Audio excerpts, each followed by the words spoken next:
Adelante. Buenas tardes. Mi nombre es Jorge Vega, soy profesor en el Departamento de Economía de la Universidad Católica. Esta tarde tenemos la oportunidad de contar con una presentación de Arturo Vázquez, profesor de nuestra universidad. Va a desarrollar el tema competencia en el mercado de los fondos privados de pensiones en el Perú y efectos de la informalidad laboral. Es un tema de plena vigencia, toca dos áreas claves, ¿no? Problemas, no sé, recurrentes o permanentes en la economía peruana. El tema de la informalidad, que es algo que nos acompaña de una manera intensa por mucho tiempo, y un tema que se ha puesto en debate desde hace ya, no tanto tiempo, pero sí ya llevamos varios meses de un debate relacionado al futuro de los sistemas de pensiones de jubilación eh, en el Perú. Eh, Arturo, colega nuestro en el departamento, es graduado es licenciado en economía en nuestra universidad y tiene un doctorado, un PhD y magíster en economía de la minería y energía en la Colorado School of Mines, una prestigiosa universidad en Estados Unidos, y igualmente cuenta con una especialización en buen gobierno corporativo y alta dirección en la Universidad de Piura. Los logros profesionales de Arturo son bastante destacados. Actualmente es presidente del directorio del grupo Distriluz, de distribución eléctrica regional en el Perú. Es director de investigación del grupo Gerens y miembro del consejo directivo de OCIPTEL. A la vez es, como ya mencioné, es profesor de nuestro departamento de economía en la Universidad Católica. Anteriormente ha sido viceministro de Energía en el Ministerio de Energía y Minas del país, gerente de estudios económicos de Ocinermin, miembro, vicepresidente de la Comisión de Libre Competencia de Indecopi, entre otras responsabilidades. Tiene más de 100 publicaciones en revistas indexadas, documentos de trabajo y libros sobre temas vinculados a los sectores de energía y minería, regulación de servicios públicos, infraestructura y organización industrial, economía de la empresa, así como crecimiento y desarrollo económico. Estamos pues ante un profesional de gran valía y ahora nos va a presentar su último trabajo, uno de sus últimos trabajos referido al mercado de pensiones en el Perú. Por favor, tienes la palabra, Arturo. Muchísimas gracias al profesor Jorge Vega por su cálida presentación, y un saludo a todos ustedes en este encuentro anual de investigación, innovación y creación de la Pontificia Universidad Católica del Perú 2023. Para mí es un honor, en nombre de el Departamento de Economía, hacer esta exposición, un trabajo que he venido desarrollando en esta línea de investigación sobre competencia en los mercados, ¿no? Con ahora énfasis en los mercados financieros y en los mercados de pensiones, ¿no? Justamente uno de estos trabajos es el que vamos a presentar el día de hoy, sobre la organización económica del mercado de AFP y el impacto de la informalidad, ¿no? Desde el punto de vista, vamos a analizar la competencia en el mercado en estos fondos de pensiones y cuál es el efecto de la informalidad laboral. Todo esto se motiva porque tenemos una problemática que bien mencionó el profesor Jorge, relacionada a la informalidad que está presente, ¿no? Y se ha planteado desde el punto de vista de las políticas públicas, ¿no? posiciones de reforma al sistema privado de pensiones, ¿no? Para mí, la propuesta de reforma siempre se tienen que hacer con pinzas y luego de haber hecho un análisis de impacto regulatorio o un costo-beneficio, que me parece que no se está haciendo en este momento, ¿no? Y justamente este trabajo tiene como propósito ayudar a cerrar esa brecha de conocimiento respecto a las condiciones de competencia actuales que tenemos en el mercado. Hay algunos trabajos que se han venido haciendo también sobre el tema, ¿no? Colegas del Departamento de Economía como el profesor Pepe Gallardo, Jorge Rojas y José Tábara han hecho trabajos previos. Yo lo que he hecho es ir más allá de lo que ellos han trabajado para poder tener una visión actualizada respecto a este tema, ¿no? Y justamente esta publicación está disponible en la página web de la Universidad Adolfo Ibáñez, en el centro de competencia de esta casa de estudios que es de Chile. Y yo les dejo aquí el enlace para todos los que estén interesados también, si no lo compartiré por el chat una vez terminada la ponencia. ¿Ya? Bien, entonces voy a presentar un poco el contexto de dónde aparece el mercado de pensiones, ¿no? En el Perú.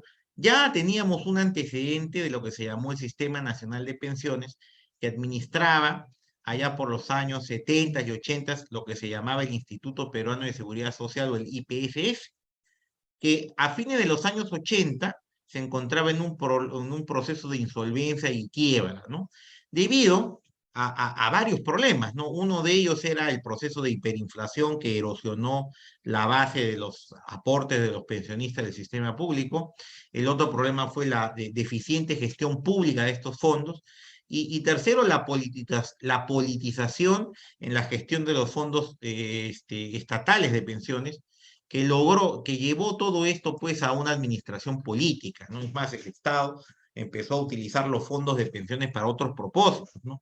Otro caso similar al del SNP ha sido, pues, como ustedes saben, el caso del Fondo Nacional de Vivienda FONAVI, que después de sendas resoluciones del Tribunal Constitucional, el Estado tiene que devolver los recursos que no se utilizaron para promover la vivienda. Entonces, estamos llegando de esa base, ¿no? De estos programas estatales que buscaban hacer algún esquema de cobertura previsional o promover la vivienda, pero lamentablemente, pues, fueron afectados por el intervencionismo estatal, la politización y también por actos de corrupción que después se han ido sabiendo, como por ejemplo lo que ocurrió en la caja policial y militar, ¿no?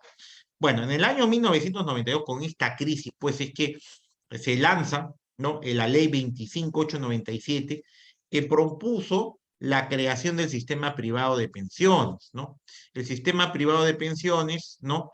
Como una respuesta al quebrado y fallido IPSS, de tal manera de que pudiera existir, ¿no? Un esquema en donde, ¿no? En vez de utilizar un esquema de reparto, en donde las pensiones de los aportantes actuales pagan las pensiones de los pensionistas futuros, ¿no? Se cambia por un esquema individual de capitalización, donde los afiliados pues reciben una pensión en función de los aportes que hayan realizado a lo largo del tiempo de su vida, más la rentabilidad de los ahorros que se puedan generar, ¿no? Es una idea que fue muy revolucionaria en su momento, varios países adoptaron este esquema, pero han habido muchas críticas al esquema, ¿no? Por eso es de que se habla de una reforma o un cambio en este momento, ¿no? Ningún esquema es libre de críticas, ¿no? Y en el caso del SPP, ¿no? Ha tenido algunas críticas que voy a mencionar ahora, ¿no? Pero lo que yo quiero que entiendan todos ustedes, estimadas damas y caballeros, es que nuestra situación en los años 80 es una situación bastante crítica y lamentablemente pues teníamos una situación de deterioro en la gestión de los fondos de pensiones. Más, habían desaparecido los fondos de pensiones y se tuvo que rehacer, ¿no? El esquema con una alternativa privada que estaba, ¿no? Recomendada por incluso organismos multilaterales en la época, ¿no? Ahora, evidentemente hay críticas, ¿no? Mi persona, así como los colegas Rojas y Tábara, ¿no? Hablábamos pues de que no, el sistema privado de pensiones no ha logrado dar pensiones dignas y justas para sus afiliados, ¿no? Debido a un problema básicamente de cantidad de aportes, ¿no? Porque en realidad para recibir una pensión es un juego bastante fácil, ¿no? O sea, uno si no ahorra uno, lo suficiente a lo largo del periodo de vida laboral, que puede bordear entre los 30 y 40 años, dependiendo cuándo uno inicie la actividad laboral, no va a alcanzar los recursos. Y hay que considerar también que la rentabilidad que se puede obtener en el mercado no es tampoco que uno vaya a ganar sobre un ahorro 20 o 30%, ¿no? Las rentabilidades normales bordean entre el 6 y el 10% a lo mucho, ¿no? Entonces, uno tiene que ser muy disciplinado para generar una pensión. Y en ese sentido, sí, efectivamente, el sistema, por su conformación, o quizás también, ¿no? Por la falta de aportes que han tenido los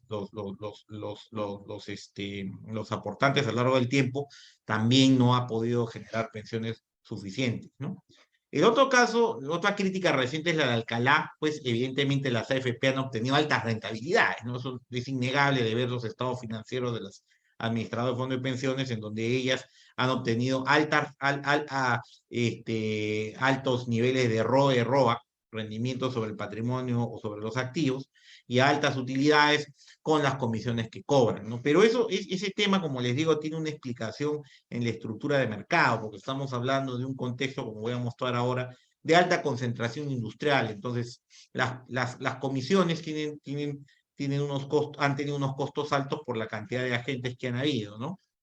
Y ahí lamentablemente también hay que considerar las propias fallas del sistema asociado a una falta de regulación de tasas, ¿no? Si estamos hablando de una especie de mercado con condiciones de oligopolio natural, no ha debido haber algún tipo de intervención en los topes de las comisiones, ¿no? Eso es lo que prescribe la teoría de la regulación, ¿no? Pero en fin. Y la otra crítica es del propio sistema de pensiones, ¿no?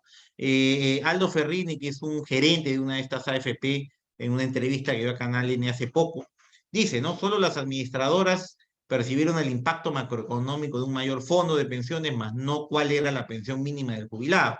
A su vez, Ferrini reconoce que las AFP tampoco lograron adaptarse al cambio del mercado laboral peruano, en referencia a dos temas, ¿no? En primer lugar, al problema de la informalidad laboral, que en el Perú, incluso en la pandemia, llegó a volver el 80% de toda la población económicamente activa. Y el otro tema que tiene que ver es también el tema de la sola focalización de crear fondos para rentabilizarlos, ¿no? Y bueno, eso ha ayudado en parte, ¿no? Al país, ¿no? Porque los fondos de pensiones se han destinado a financiar asociaciones público-privadas, obras de infraestructura, y por el lado financiero está bien, pero no ha generado el suficiente rendimiento para los pensionistas, ¿no? Ese es el gran problema, ¿no? Entonces hay una autocrítica de las propias AFP, ¿no? Aunque para mí me parece tardía, ¿no? Porque este tema ya se viene hablando hace mucho tiempo, pero bueno, a menos ha habido una mea culpa de parte de las propias administradoras. Bueno, ¿qué retos veo yo para el sistema privado de pensiones mirándolo desde el punto de vista técnico y académico, ¿no? O sea, el primer problema que vemos, y es parte de lo que motivó este artículo, es la informalidad laboral, ¿no? Que como digo, en el Perú es muy alta la informalidad, ¿no? Entonces, para que un sistema de pensiones en cualquier país del mundo funcione, las personas tienen que estar en planilla y pagar sus contribuciones sociales, ¿no?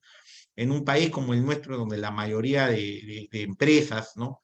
Están en el borde de la informalidad, muchas pymes están en ese contexto, la mano de obra no tiene posibilidades de formalizarse, y eso ahí hay grandes problemas entre estos estados de intermitencia que han estudiado otros colegas expertos en economía laboral, ¿no? Que señalan, ¿no? De que los trabajadores en el Perú enfrentan muchos estadios de empleo formal e informal, ¿no? O sea, hay tránsitos entre situaciones laborales. El nivel de desempleo, que no es bajo en el Perú, para una economía, digamos, abierta, integrada al mundo, los niveles de desempleo no son necesariamente bajos. Y el tema es que no hay un interés de parte de los trabajadores independientes de aportar de manera directa, porque muchos de ellos viven del día a día, tienen restricciones de liquidez, o hay una falta de educación financiera probablemente también, ¿no? No hay una cultura previsional desde pequeños, nadie habla del tema de que es necesario ahorrar, y más aún ahorrar para la vejez, ¿no? Entonces la cultura del ahorro no está cimentada en nuestro país, ¿no? Ni en los niños nos enseña esto, el tema del orden de las finanzas, las finanzas personales, en fin, no tenemos bastante déficit en eso. La falta de garantía de recibir una pensión mínima, justamente ha salido hace poco una norma que está procurando de que se dé una pensión mínima, pero el tema es que tienen que haber fondos disponibles o contribuciones estatales, quizás, para poder garantizar la pensión mínima, ¿no? Porque al final podría darse una pensión mínima en base a las contribuciones impositivas que todos pagábamos a través del IGB, el impuesto selectivo al consumo o el impuesto a la renta, ¿no? Pero en fin, ¿no? Y bueno, lo otro que ha afectado bastante al sistema es los retiros de fondos de pensiones autorizados por el Congreso, ¿no? Para paliar el COVID-19, pero ahora ya nos hemos pasado de manos y hemos soltado un montón de fondos, ¿no? Fondos de pensiones, y eso ha impactado en el sistema, ¿no? Entonces, el objetivo de la investigación, para ir redondeando un par de ideas, es analizar cómo se organiza la competencia y cómo es la organización industrial del sistema privado de pensiones, cómo es el diseño de mercado, y evaluar el efecto de la informalidad en este mercado de fondos de pensiones, ¿no? Privados. Y el efecto de la política de retiro de fondos, ¿no? Que ahora se está proponiendo. El Partido Podemos Perú está volviendo a proponer un retiro adicional. El Ministerio de Economía se está oponiendo a este retiro porque podría ser ya contraproducente para la estabilidad no solamente del sistema, sino de la economía peruana en su conjunto, ¿no? Acá, para que tengan una idea, tienen un diagrama que muestra, ¿no? La cantidad de AFPs que habían cuando se introdujeron en el año 93. Y ustedes verán aquí que habían 8 AFPs: Providencia, Nueva Vida, Unión, Integra, Horizonte, Megafondo, Profuturo y El Roble, ¿no? Algunos de ustedes de repente se acordarán de varias de estas, ¿no? Y en ese momento tenía 626.000 afiliados, ¿no? O sea, una cantidad pequeña. Pero a lo largo del tiempo, ¿no? Las AFP han ido fusionándose, han habido un proceso de fusiones, adquisiciones, salidas de mercado, en donde, como ustedes ven, ¿no? Se han ido absorbiendo, fusionando las AFP. Por ejemplo, Providencia y Nueva Vida se fusionaron en Nueva Vida, de ahí se llamó Unión Vida y después el Grupo Crédito la absorbe a través de una adquisición. Y Horizonte y Megafondo, que eran luego se fusionaron y luego pasaron a ser el Grupo BVA. Profuturo todavía sigue con nosotros. Y de estas 8 FP en los últimos años, casi 30 años, hemos llegado a tener 4 FPs, pero con 13 millones de afiliados. O sea, las FP sí han tenido algún tipo de éxito al afiliar una gran cantidad de personas. Aunque lamentablemente no todas las personas son cotizantes continuos por este tema de la intermitencia entre estados laborales, ¿no? Ese es uno de los grandes temas que tenemos, ¿no? O sea, si bien es cierto, las AFP han logrado afiliar a bastantes personas, no todas son contribuyentes constantes, ¿no? Ese es el tema, ¿no? ¿Y por qué? Como digo, las transiciones entre estados de formalidad e informalidad, el tema de la falta de incorporar a gente en la planilla, ¿no? Acá ustedes verán, ¿no? La cantidad un poco para complementar lo que dije, ¿no? No todos los trabajadores incorporados realizan aportes de manera constante. Acá ustedes tienen la PEA, ¿no? La cantidad de personas en capacidad de trabajar, y ustedes verán aquí en la línea en plomo son los aportantes cotizantes. Y estamos hablando de más o menos cotizantes, unos 3 millones de afiliados, cuando en realidad tenemos 8 millones de afiliados aproximadamente, ¿no? El Sistema Nacional de Pensiones tiene una cantidad menor de aportantes, ¿no? Y este es el sistema privado de pensiones, ¿no? El Sistema Nacional de Pensiones es la línea en azul. Así es, ¿no? También hay una menor cantidad de aportantes al SNP, ¿no?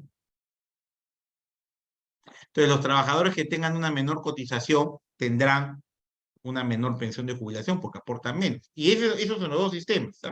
En el sistema privado uno tiene que aportar en su cuenta individual de capitalización por un periodo largo de tiempo para poder acumular un fondo que le reditúe una pensión para, digamos, la esperanza de vida que uno tiene, ¿no? Que en el Perú está por los 77 años, ¿no? O más, ¿no? Y en el caso del Sistema Nacional de Pensiones, como mínimo uno debe aportar 10 a 20 años para tener una pensión, la pensión mínima que da el SNP, ¿no? Esa es la realidad. Los dos tienen el mismo problema, ¿no? Ahora, se han dado retiros, pues, ¿no? Los retiros extraordinarios, ¿no? El fondo llegó a acumular cerca de 51.000 millones de dólares para el año 2019. Y eso representaba aproximadamente un 23% del PBI, 24, 25% del PBI. Era bastante importante la cantidad de ahorro previsional que había. Y esos recursos, las AFP los han rentabilizado, ¿no? Una parte en inversiones en el extranjero, pero también una parte en inversiones locales, ¿no? Estamos hablando a través de proyectos de infraestructura, APPs, inversiones, ¿no? Que ahora, ¿no? Con los retiros que han habido, se puede ver que ese valor se ha degradado, ¿no? O sea, ahora ya tenemos un 14% del PBI a partir de los retiros que se dieron en la pandemia, y el fondo se ha reducido a 28.500 millones de dólares, lo cual es solamente 10% del PBI, ¿no? ¿No? O, perdón, 14% del PBI, perdón. Entonces, ahí tenemos el gran problema. Entonces, el fondo ha perdido economía de escala, ¿no? Con los retiros. Y por lo tanto, cuando hay ese problema a nivel financiero, el gran pleito es cómo yo rento con una escala más pequeña, ¿no? O sea, usualmente los gestores de fondos generan más retorno cuando la escala es más grande y pueden hacer una mejor diversificación de portafolios, ¿no? Con un fondo más pequeño es más difícil, sobre todo que hay topes, ¿no? En el Perú hay hasta 50, me parece que hasta 50% uno puede invertir en el extranjero y el otro 50% en el Perú. Pero ¿qué pasa en el Perú? Que no hay muchos instrumentos de inversión, pues, ¿no? No sé si ustedes saben, pero la Bolsa de Valores de Lima no está en un franco declive, ¿no?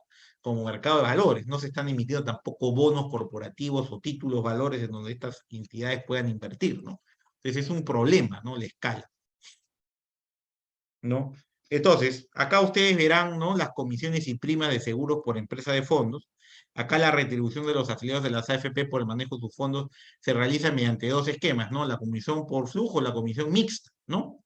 Y ustedes verán ahí que las AFP casi cobran lo mismo, ¿no? O sea, por ejemplo, la comisión de influjo está muy cercana al 1,50, 1,55 más o menos, ¿no? Y las comisiones mixtas también han ido declinando, ¿no? La prima de seguros es la misma para todos, ¿no? La prima de seguros es la misma para todos, los aportes son similares, ¿no? Y por lo tanto, las comisiones que ofrecen las AFP en el mercado peruano son muy similares, ¿no? O sea, la competencia entre ellas ha hecho de que converjan a un punto de equilibrio muy similar, ¿no? Así es. Y bueno, hay límites de inversión también por fondo, es una regulación que se tiene de la SBS, las AFP, las AFP tienen límites de inversión por tipo de fondo. Por ejemplo, los fondos de protección de capital, casi el 100% se hacen en documentos, ¿no? De corto plazo, obligaciones en activos en efectivo o instrumentos de deuda, ¿no? O depósitos a plazos. En cambio, el fondo 1, que es de preservación de capital, admite inversiones en algunos instrumentos de corto plazo o en instrumentos derivados o en instrumentos que tienen que ver con obligaciones de corto plazo, ¿no?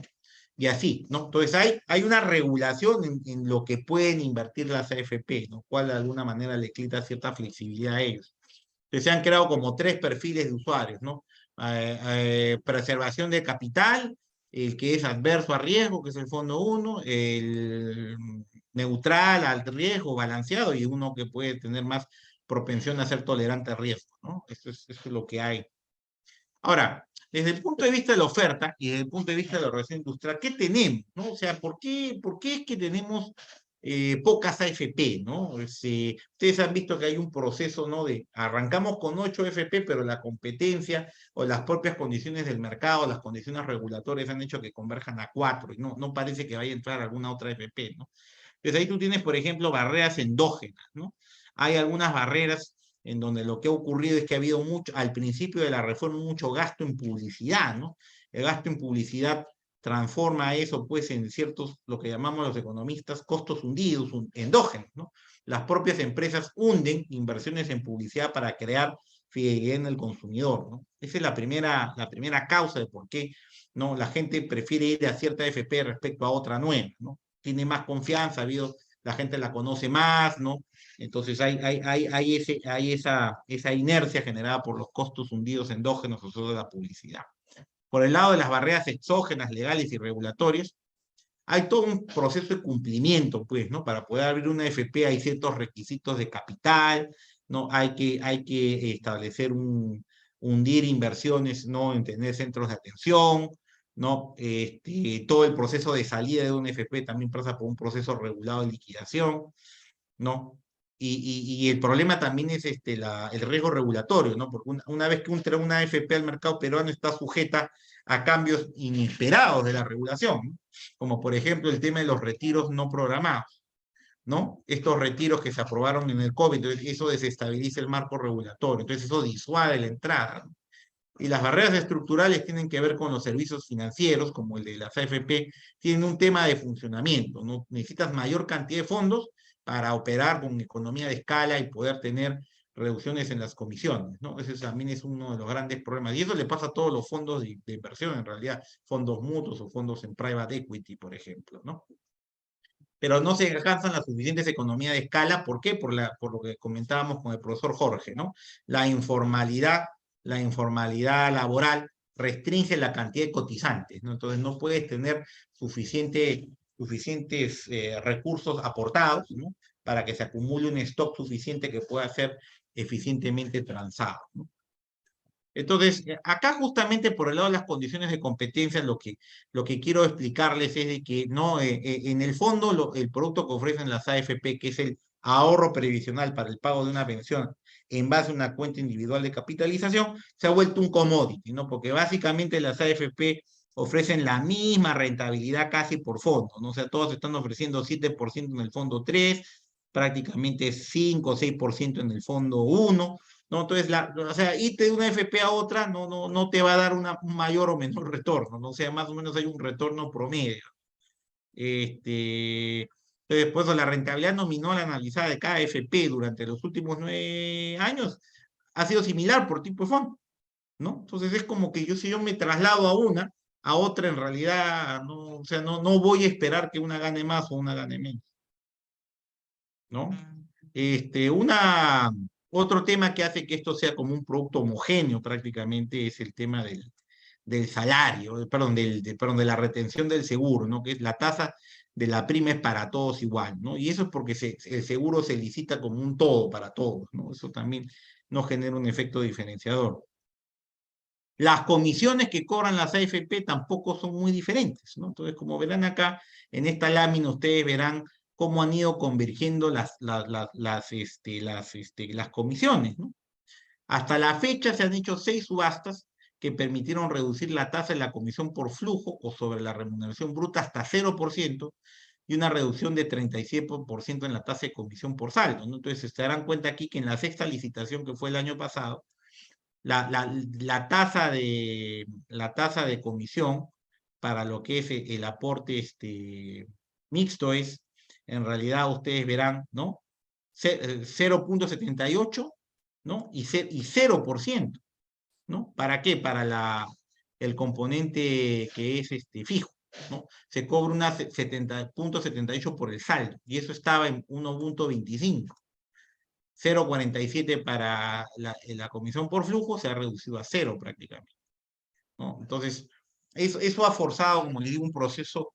Las licitaciones de la AFP se han logrado de alguna manera alguna presión competitiva, ¿no? Aunque en realidad ustedes se darán cuenta ahí que la AFP que ha venido ganando más, ¿no?, licitaciones en los últimos tiempos ha sido AFP Integra, ¿no? Que se ha aparentemente especializado en ese tipo de procesos.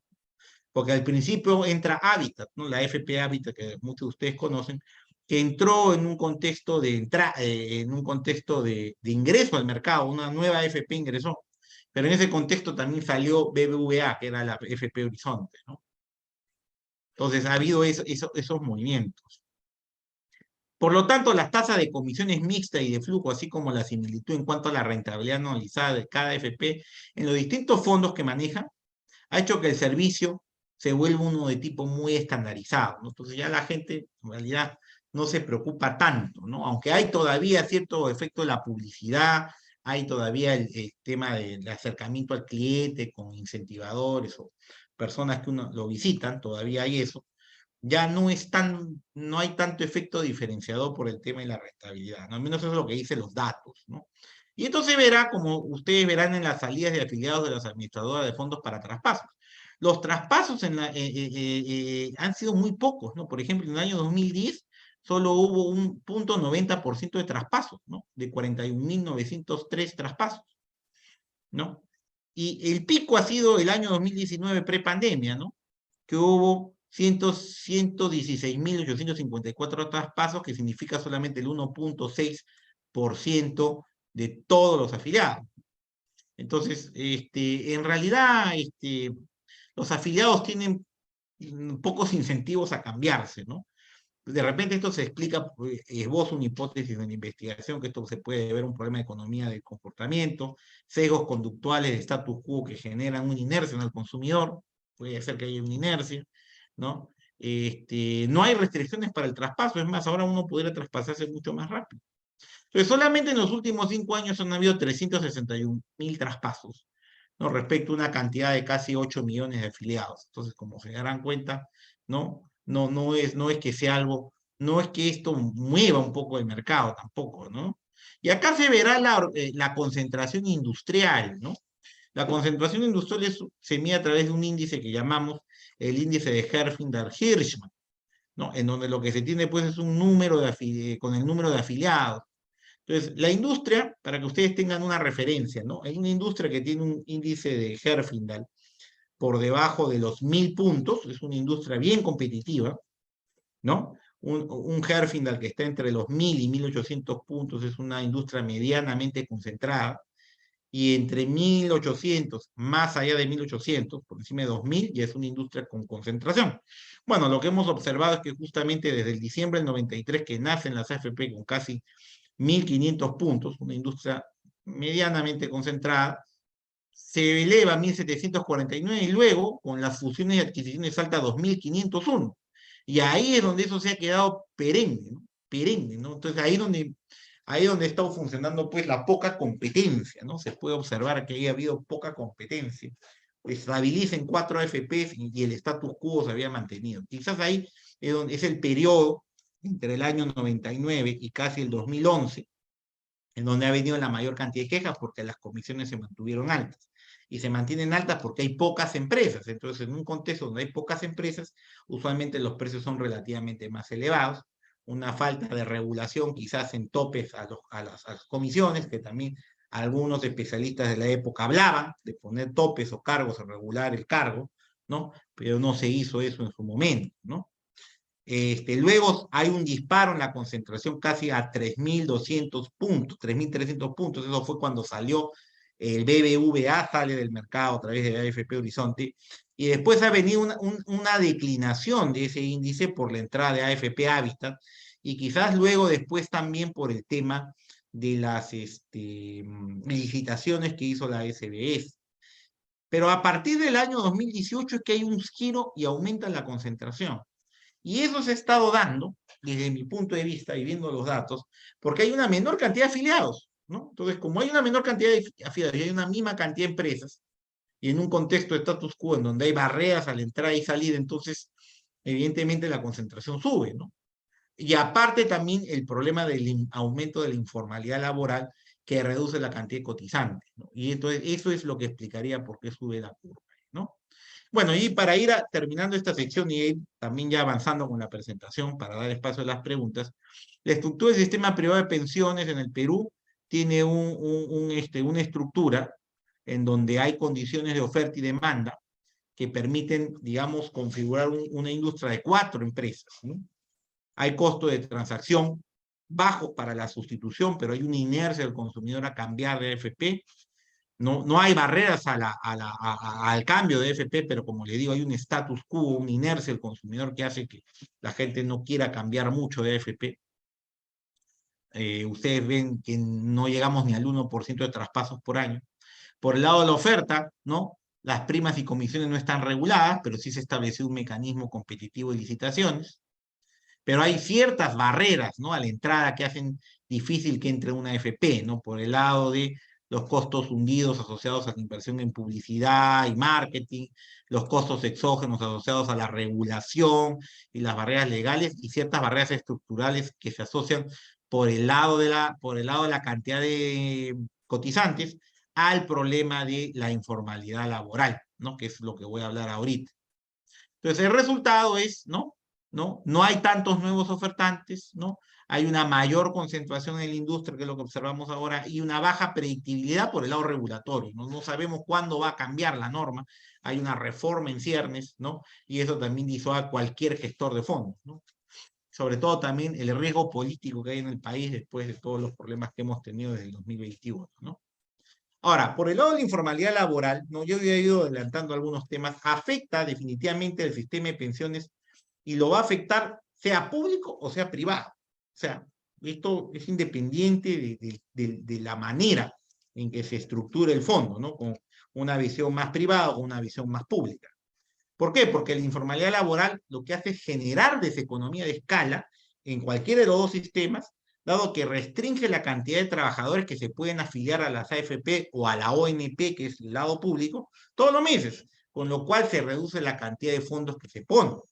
En el caso público la cosa es más grave, damas y caballeros, porque en el caso público ese déficit de las economías de escala y la poca cantidad de aportantes genera después que el Estado tenga que subsidiar el fondo de pensiones público, ¿no? Entonces ustedes ven cada año, ¿no? El Ministerio de Economía transfiere recursos, me parece que este año fueron como 1.000 millones de soles, para subvencionar el sistema público, ¿no?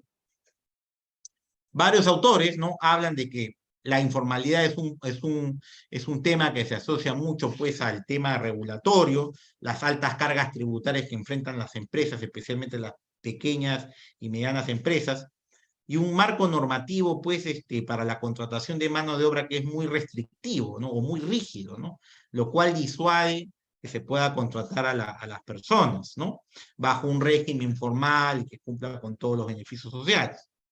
El empleo informal en el Perú asciende al 75% de la población económicamente activa a nivel nacional, y en la pandemia este valor se elevó al 80% prácticamente, ¿no? Entonces ustedes se darán cuenta que si hay 80% de la población económicamente activa que puede trabajar y no aporta al sistema, este 20% que queda, ¿no? Haría insostenible sostener un sistema público, y un sistema privado no podría sostenerse tampoco porque su economía de escala sería menor. Y eso tiene impactos en la estructura del mercado, en la capacidad de las gestoras de fondos de poder obtener una gestión de portafolio óptima, ¿no? Ahora, ¿qué explica la informalidad laboral? En otro artículo que escribí el año pasado, porque he resumido las ideas de varios autores que han trabajado este tema. Hay problemas estructurales en la economía peruana, ¿no? Como que digo, hay restricciones regulatorias, legales, una ley del empleo general que es muy sesgada hacia la protección al trabajador, sin un balance adecuado entre las relaciones empleados-empleadores, ¿no? Hay una tendencia más a proteger al trabajador, pero esa tendencia es tan proteccionista que genera tantos costos que la gente pues se disuade de contratar como debe ser, ¿no? Eso lo han dicho varios especialistas, ¿no? En economía laboral, ¿no? Hay una rigidez en el mercado laboral, ¿no? Entonces eso hace que sea muy costoso para un empleo naciente, un emprendedor, ¿no? Poder tener a la gente bajo condiciones laborales adecuadas, ¿no? Entonces es por eso que hay una informalidad abierta. Hay problemas institucionales, ¿no? El Estado no es capaz de prestar servicios sociales adecuados como la educación o la seguridad de salud, entonces eso también fuerza la informalidad, ¿no? Hay una baja productividad de las pequeñas y medianas empresas en el Perú, lo cual se nota porque tienen poca escala, poco mercado, ¿no? Y tienen muchos costos que enfrentar, los costos de licencias municipales, INDECI, permisos de cultura, por ejemplo, si quieres hacer actividades en zonas arqueológicas o cercanas a zonas monumentales, ¿no? Y todo el tema que tiene que ver con los costos logísticos, ¿no? El transporte en el Perú, el costo del combustible, en fin, hace bien difícil que un emprendimiento pueda salir adelante, ¿no? La fiscalización laboral también es poca, ¿no? Entonces, en ese contexto no hay una fiscalización que sea orientativa, ¿no? O responsiva a las necesidades de las empresas. La fiscalización laboral se concentra básicamente en su labor punitiva más que orientativa y responsiva. Y hay un marco legal poco amigable para la contratación de trabajadores, como le decía, ¿no? Y sentencia el Tribunal Constitucional, ¿no? Las leyes y normas laborales que hacen muy difícil contratar a una persona en planilla. Entonces, las empresas de gran escala pueden absorber esos costos laborales, pero las pequeñas empresas, que son las que dan mayor cantidad de empleo, son las que tienen mayores dificultades, ¿no? Ese es el gran problema.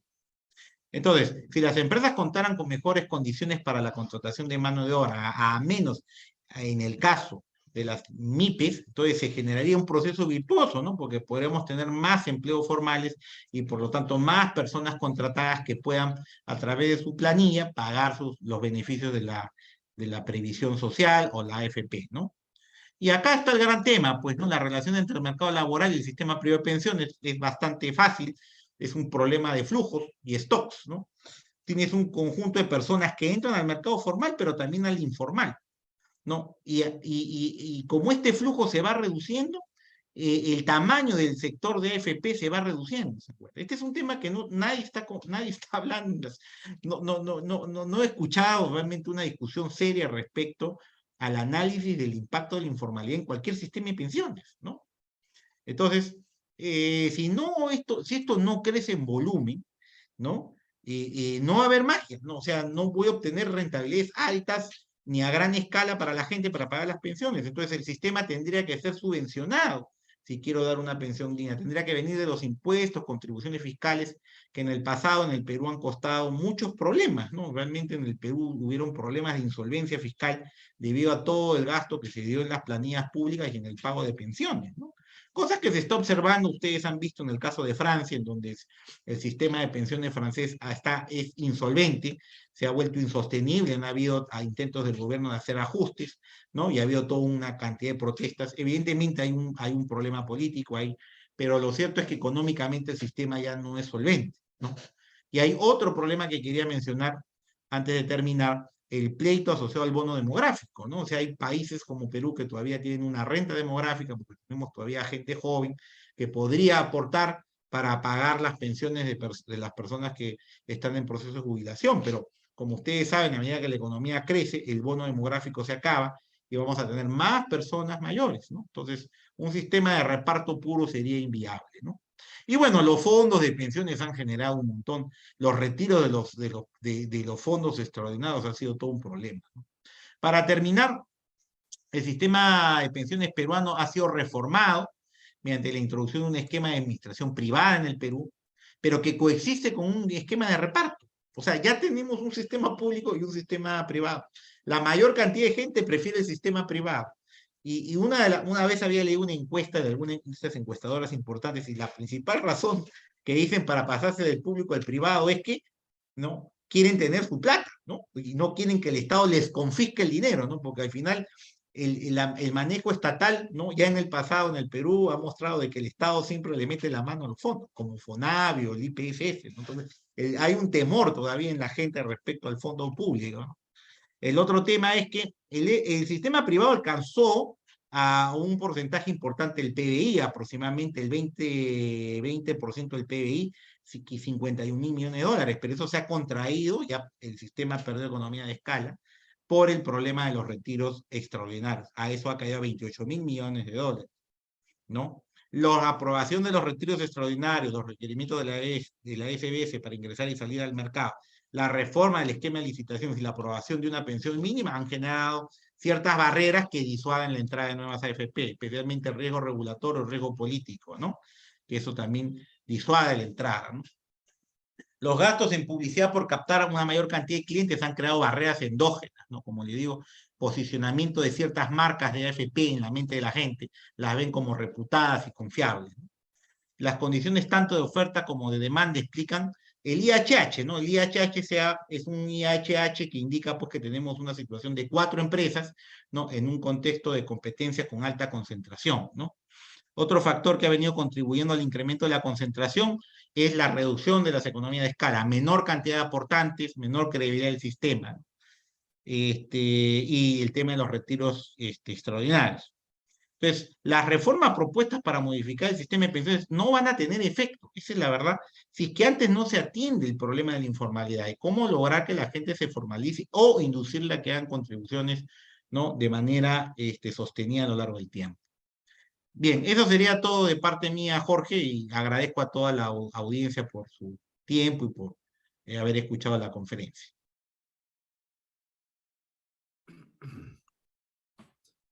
Muchas gracias, Arturo. Eh, Interesantísima la presentación. Nos deja, claro, un sabor a indefinición, en el sentido, pues, que es un problema muy difícil de hallarle una solución que satisfaga a todos, ¿no? O a una buena parte. Ahí vamos a tener que seguir eh, esforzando nuestra capacidad intelectual y política para poder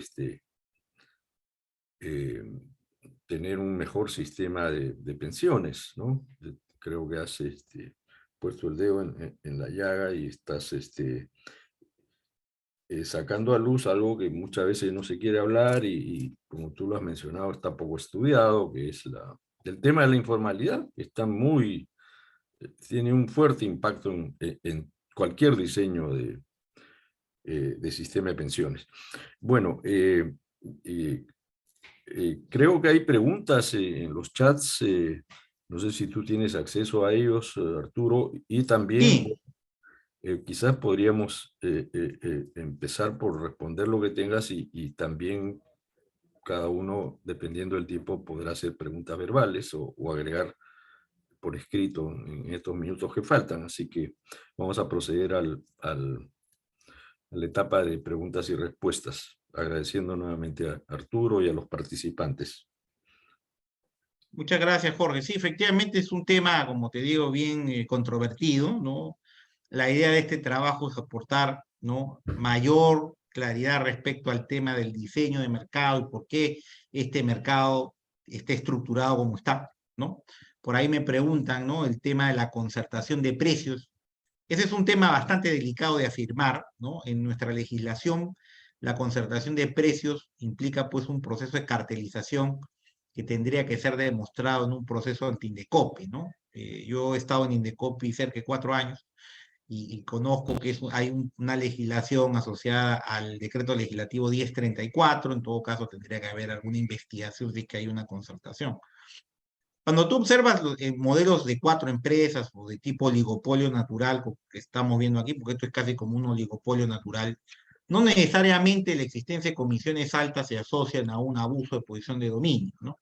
Entonces se tiene que hacer una investigación. Usualmente en los mercados concentrados hay precios mayores porque hay menos ofertantes, ¿no?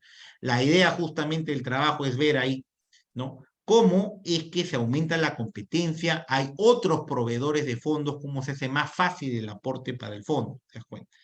Entonces, la SBS fue parcialmente exitosa promoviendo la competencia con los mecanismos de licitaciones, pero no, el problema de la pérdida de tamaño del mercado ha hecho que no se pueda ganar más economía de escala y también, como le digo, hay entidades que no quieren ofertar fondos de pensiones de forma especializada por los riesgos regulatorios o cambios en la ley, ¿no? Ese es el gran problema, ¿no?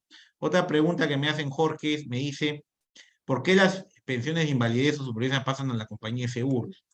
Ah, eso está regulado en la ley de las AFP, ¿no? Ahí, en ese caso, todos nosotros cotizamos un seguro, ¿no? Todas las personas que pagan su AFP cotizan un seguro, ¿no?, que está por acá, ¿no?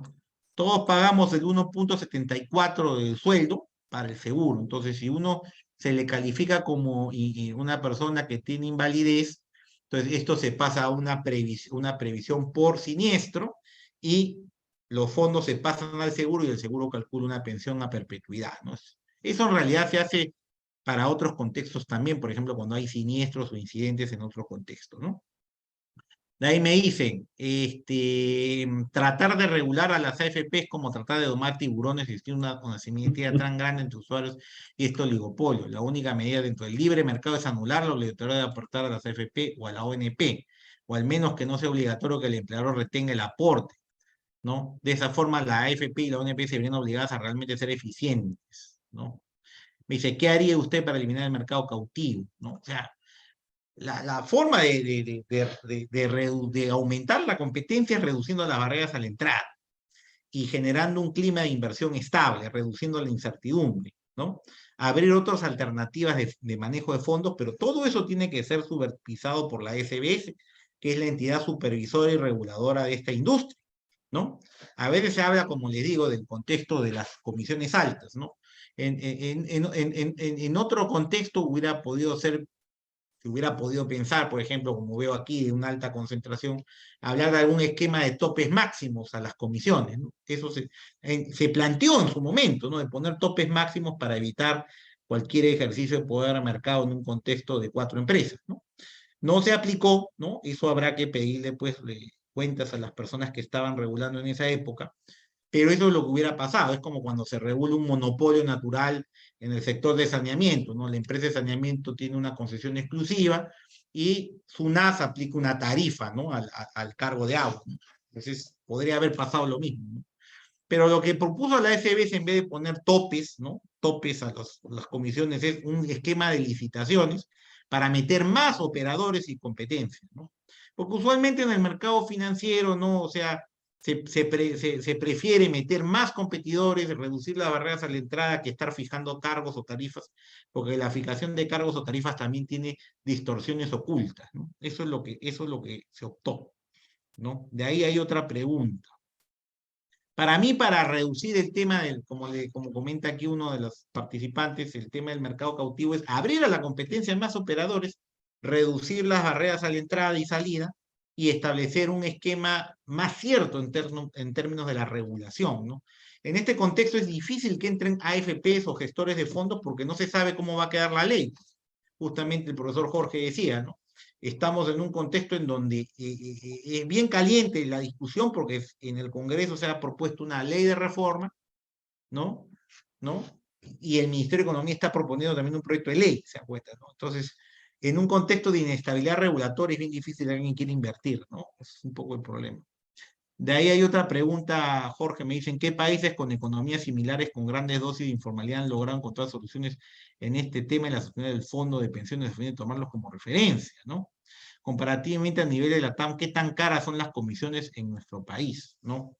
Mira, no hay una solución perfecta al tema de las pensiones. O sea, la opción de los países europeos ha sido más el sistema de reparto, ¿no? Lo que llaman el estado de bienestar, ¿no? Y en los países más anglosajones, ¿no? Estados Unidos, Inglaterra, aunque Inglaterra parcialmente hay un esquema de capitalización individual mixto o puro, ¿no? El problema de los sistemas de reparto puros es el gran problema que yo comentaba. Primero el estatismo, ¿no? En países como Latinoamérica, en donde la institucionalidad es débil, el Estado o el partido político que está en el gobierno puede tomar los fondos y financiar populismo, ¿no? O puedes confiscar los fondos, ¿no? Como ha ocurrido en Argentina o recientemente en Bolivia, que el gobierno ha confiscado los fondos, ¿te das cuenta? ¿No? Ese es el gran problema del estatismo, ¿no? En el Perú ha pasado eso con el IPFS. Entonces se han optado por sistemas privados en donde se defiende el ahorro previsional en la Constitución, ¿no? O sea, los fondos de las que tú tienes en la AFP son fondos que son inembargables, ¿no? Y eso se ha puesto en la Constitución para evitar el populismo o el estatismo de los fondos. No sé si ustedes han reflexionado sobre eso. Entonces, nadie puede tocar tus fondos, al menos tienes la garantía que el Estado no se va a meter y se va a llevar tus fondos como ha pasado en Bolivia, ¿no? Esto está protegido por la Constitución, ¿no? Como yo les comentaba, ¿no? Hay comisiones altas en los países. En Chile ha habido también esta queja y eso ha llevado a protestas, y es por eso de que las AFP han tenido que hacer un mea culpa tardío, ¿no? Desde mi punto de vista, ¿no? Pero sin embargo, no, o sea, el sistema tiene críticas, pero no es tampoco un sistema que uno haya que descartar, porque los beneficios que hemos tenido, yo diría, viéndolo a largo plazo, a pesar de que hayan habido algunas comisiones altas, y eso es verdad, ya les he explicado por qué eso ha ocurrido, ha habido al menos una mayor cantidad de gente que se ha enrolado en un sistema previsional, cosa que no teníamos antes. Ustedes verán que antes de la reforma solamente habían, ¿no? 600.000 afiliados de una población que en esa época bordeaba los 20 millones, ¿no? Entonces era una cantidad muy pequeña. Ahora hay 13 millones. El gran problema que conversábamos es la informalidad, ¿no? La pérdida de economía de escala, ¿no? Las barreras a la entrada que impiden que haya más competencia para reducir esos precios, ¿no? la asimetría informativa que se ha mencionado también. Por eso es que la SBS tiene un rol tutelar del usuario, ¿no? Ellos tienen que velar por el usuario. También, no, lo que dice otra intervención, dice, ojo, el problema no es que exista un sistema de pensiones, el problema es que la gente tenga suficientes ingresos. Yo estoy totalmente de acuerdo. El tema es que la gente tiene que ahorrar y para ahorrar tiene que tener ingresos. Y en el Perú, lamentablemente, por nuestras condiciones económicas, hay un problema vinculado a las restricciones de liquidez, ¿no? Hay gente que vive del día a día, entonces no va a estar pensando en ahorrar para la previsión social, ¿no? Por eso es que de repente lo que valdría la pena es, alguien lo ha planteado por ahí, es un esquema mixto con un aporte del Estado que dé una pensión mínima en base a los impuestos que ya pagamos, ¿no? Y una cuenta individual de capitalización intangible en donde se acumule el remanente, ¿no? Y la pensión adicional. Un esquema con dos pilares se ha hablado, ¿no? Eso yo también creería que es correcto porque como hablábamos con el profesor Jorge, antes de esta charla, ¿no? El IGB lo pagan los formales e informales. Todo el mundo paga el IGB, entonces una parte del IGB debería ir a una cuenta de cada persona. De repente, el niño debería nacer con un depósito de 1.000 soles de ese IGB, todos los niños que nacen en un año con 1.000 soles, ¿no? Y hacerlo rentar por tantos años, ¿no? O ir haciendo contribuciones para esa pensión mínima. Y el resto pagado, ¿no? Fuera de ese mínimo, podría ser pagado por los aportes individuales que tienen que ser intangibles y protegidos por la Constitución, porque como les digo, siempre hay el oportunismo del estatismo y la confiscación del Estado, ¿no? Sí, por eso, como dice al final, en democracias débiles, ni el público ni el privado son confiables. Eso es verdad, ¿no? Por eso, como les digo, al menos la AFP privada resulta relativamente más confiable por los candados constitucionales que se le ha dado, ¿no? ¿No? Y al menos uno puede retirar su fondo si es que te lo autorizan, ¿no? Que no necesariamente eso es lo mejor para hacer, porque te estás quedando sin pensión, pero bueno, ¿no? Al menos están los fondos ahí, ¿no? Pero si esto pasara un esquema de reparto, ya no sabría dónde están los fondos. Y el tema es el bono demográfico, ¿no? Para los sistemas de reparto, el bono demográfico es clave, ¿no? Eso es importante, porque si no hay más aportantes jóvenes, las personas que se pensionan después ya no van a tener cómo tener pensión a futuro, que es lo que está pasando en Francia ahora, ¿no? Y por eso también parte de la crisis se ha dado ahí, por esa razón. Eso creo que es todo, Jorge, de lo que he podido leer. Perfecto, Arturo, muchísimas gracias. Tenemos un minuto, no sé si hay alguna intervención más. Si no la hay, bueno, yo en realidad como mi última, bueno, ahí veo que hay una pregunta, ¿no? Bueno, bueno, estamos, van a haber seguramente muchos cambios en todo el régimen del sistema de pensiones, ¿no? Porque hay iniciativas de varios lados y ciertamente lo que tenemos ahora no, quizás no tiene mucho futuro de continuidad como está, ¿no?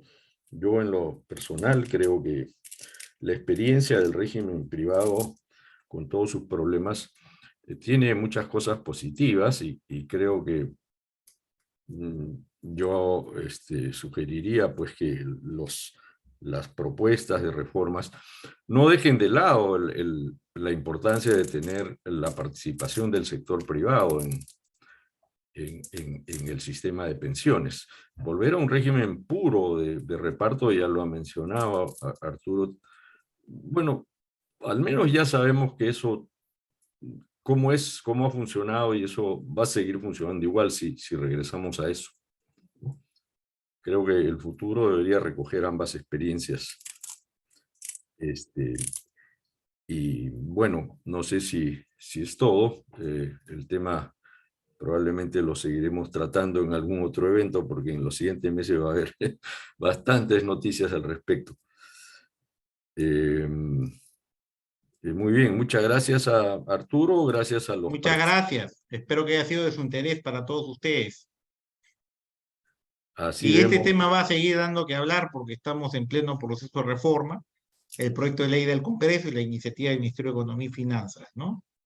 Así es, así es. Entonces, se está decidiendo el futuro de las pensiones, ¿no? En realidad, ¿no? Entonces, sí, sí es un gran problema, Correcto. por eso de que motivamos la discusión con este tipo de investigaciones, Jorge. Muy bien. Bueno, y el tema de la informalidad, era el otro tema que quería reflexionar. Ya tú has mencionado varios de los factores que explican la informalidad, ¿no? Y también lo que hay que tener en cuenta es, pues, la actitud de la misma población, ¿no? Porque hay casos, pues, que conocemos que trabajadores que quieren ser informales y le piden al empleador que los tengan como informales, pero que en vez de aportar al seguro social o de salud, le den la plata a él, ¿no? O sea, es también algún tema, ¿cuál es realmente el sentir de la población? Tendríamos que escucharla, ¿no? Para que haya un sistema que de algún modo se sientan satisfechos la mayor parte de las personas. Es totalmente cierto. Hay gente que prefiere que no se le hagan los depósitos de los beneficios sociales y se le dé eso como liquidez, ¿no? Eso Sí, es verdad, sí, eso sí. también se ve en las encuestas laborales, ¿no? Mm, Entonces no hay una cultura previsional, ¿me entiendes? Eso es lo que hablaba, los niñitos no les enseñamos, perfecto. ¿no? Básicamente hoy uno tiene que ahorrar y ser consciente de que hay que guardar pan para mayo, ¿no? Entonces la gente vive del día a día en el Perú. Y la pandemia nos mostró eso, pues Jorge, ¿no? En la pandemia vimos cómo la gente vivía en el día a día, ¿no? Hay gente que no tenía ni siquiera refrigerador, ¿no? Y tenía que, Claro, uno lo mandaba de cuarentena y no tenía refrigerador, entonces no podía guardar su comida. posible, pues claro, ¿cómo va a ser? Perfecto. Bueno, muchas gracias nuevamente a todos. Aquí te piden recomendar uno o dos libros para ampliar en la situación del sistema peruano. Eh, Sí, hay un libro que escribió el profesor Rojas, ¿no? ajá, Miren, les voy a pasar acá el enlace a mi artículo y en esa bibliografía está el libro del profesor Rojas. excelente. Muy bien, y gracias a los participantes nuevamente y al vicerrectorado de la universidad que está auspiciando este ciclo de discusión de temas de actualidad. Muchas gracias a todos y eh, hasta cualquier momento. Muchas gracias y también un saludo a todos ustedes. Gracias al Vicerrectorado de Investigación por la oportunidad y al Departamento de Economía de nuestra universidad también.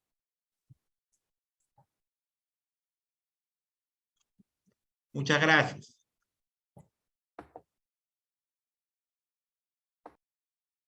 Hasta luego.